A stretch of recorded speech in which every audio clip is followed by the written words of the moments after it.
నాయనా ఏమి నాయనా? ఇంకా ఎన్ని రోజులు ఈ వంకాయలకు వస్తుంటావో? కాసిన రోజులకు వస్తానే ఉంటానా? నువ్వు ఇంక మీటి ఈ వంకాయలు కోయాల్సిన అవసరం లేదు నాయనా. ఏమి నాయనా, బెండ చెట్లు పెట్టిస్తావా? ఇంకో 4 ఏళ్లలో నేను ఇంజనీర్ అయిపోతాను. అప్పుడు నీకు ఈ కష్టాలే లేకుండా చేస్తాను. ఇంటర్మీడియట్ పాస్ అయిపోయినా బాగానే ఉండదు. ఇంకో 4 ఏళ్ళు నువ్వు చదివి ఇంజనీర్ అవ్వాలంటే ఇంకో 4 ఏళ్ళు ఇదే పని చేయాలి నేను. మాట్లాడింది చాలు, వచ్చి వంకాయలు కోయి. నేనేమన్నా కోయలేను అనుకుంటావా? ఎత్తరాకుంటావా? ఫస్ట్ దీని పెరుకు రా.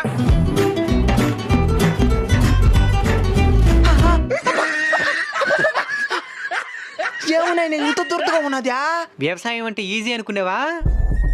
నువ్వు ఈ పని చేయలేవు నాయనా, శ్రద్ధగా చదువుకో. అయితే మంచి ఇంజనీరింగ్ కాలేజీలో జాయిన్ చేపి. అల్లుడు, నీకు తెలిసింది ఏదైనా ఉంటే చెప్పేమే. ఎన్ స్క్వేర్ ఎడ్యుకేషనల్ కన్సల్టెన్సీ సర్వీస్ అనే ఒకటి ఉంది మామ. దాదాపు 14 సంవత్సరాల అనుభవంతో బెంగళూరు, చెన్నైలోని టాప్ యూనివర్సిటీస్ లో మంచి ఇంజనీరింగ్ సీట్ వచ్చేలాగా చేస్తారు. ఇంటర్మీడియట్ లో మనోడికి వచ్చిన